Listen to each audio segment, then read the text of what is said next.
Hi, I am Lady Angie SUAREZ, and I'll be reporting about the Union of the Soviet Socialist Republic, the education system. So, let us start.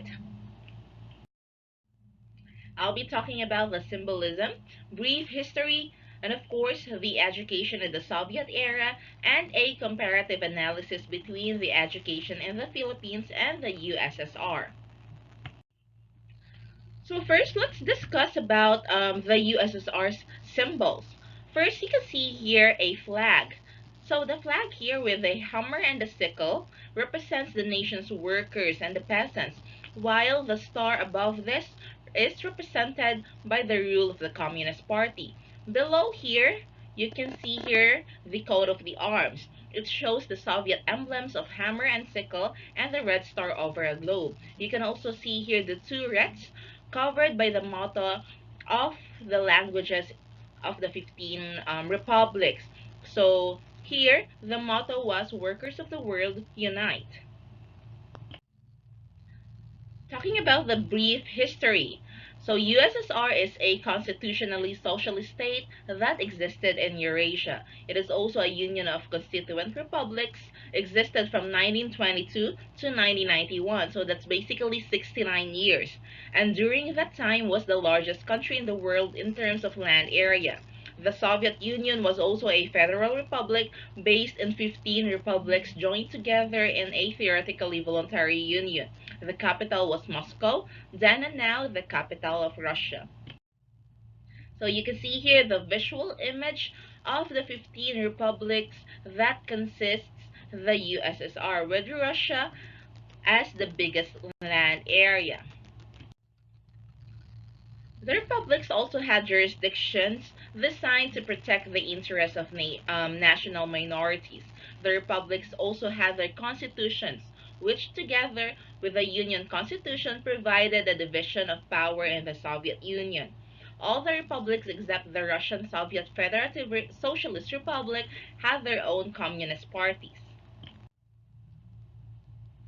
So, as discussed in the earlier slide, during the period of its existence, USSR was by the area the world's largest country. It was also one of the most diverse, with more than 100 distinct nationalities living within its borders. Now, talking about the economy during the USSR period. The political system was thus authoritarian and highly centralized, and this also applied to the economic system. The USSR also had the second largest economy in the world. That is why in that period, the USSR had an economic conflict between the USA for having the best economy. So they were in competition with the US. Now, you may be asking, how did the USSR end?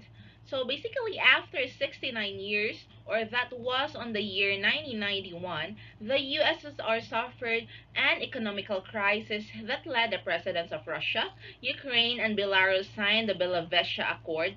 This declared the dissolution of the Soviet Union.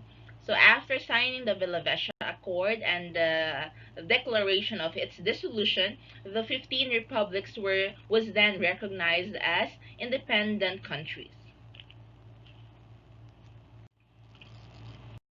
Now let's talk about the education during the Soviet era. So, aside from building the republics, leaders during the USSR also put importance in its educational system. They really had a systematic educational system starting from babyhood up until adult education. And we will be discussing that on the next slides. Now, talking about the preschool education. This preschool education is optional for children under 8 years. The good thing about the preschool education is that the government wanted to make sure that children are attending school near to their parents' workplaces. Next, the primary and secondary schools. This is a compulsory education from 8 years to 15 years that has been established in stages throughout the Soviet Union. Now, it can be said that every village has its own school during that time. Now, talking about the industrial education. Skilled workers are trained free of charge for all branches of industry and transport. Pupils are being granted an allowance by the state while training. So the government during the USSR period really saw the importance of producing skilled workers as they are advancing in their technology and sciences.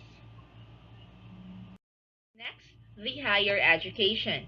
So entry to the university is based on merit, and also no religious teaching is given in any schools or colleges in the Soviet Union, nor are there any formal religious observances such as morning prayers, or that's basically different from the Philippine education setting.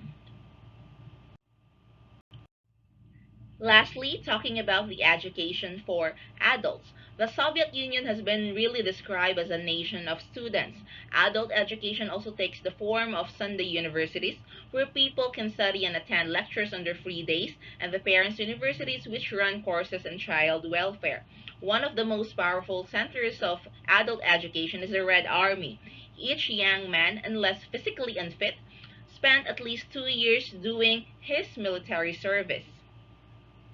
Now, let us summarize and compare the Philippines and the USSR's educational system during the Soviet era. So first, on Soviet era, in places where Russian was not a local language, instruction was in local language and Russian was taught as a second language. While in the Philippines, English language was used as a medium of instructions. This was after the American colonization. Second, in Soviet Union, no religious teaching is given in any schools or colleges, nor are there any formal religious observances such as morning prayers. While in the Philippines, the influence of the Spanish colonization or the Christianity made a little impact in the school's teaching.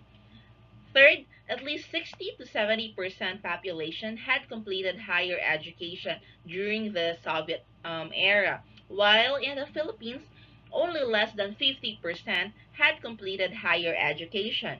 Lastly, in Soviet Union, they are trained to pledge allegiance to the Communist Party, while in the Philippines, good thing is that curricula is universal. This is to foster democracy and independent learning. So this basically explains the difference between the Soviet Union and the Philippines educational system. Now, for the conclusion, I can say that education in the Soviet Union was renowned for its success in eradicating illiteracy and cultivating a highly educated population. Its advantages were total access for all citizens and post-education employment. The Soviet Union recognized that the foundation of their system depended upon an educated population and development of the broad fields of engineering, natural sciences, life sciences, and social sciences, along with a basic education. And that basically ends my report. These are the references, and thank you so much for lending your ear. This is again Lady and G. Suarez. Have a good day.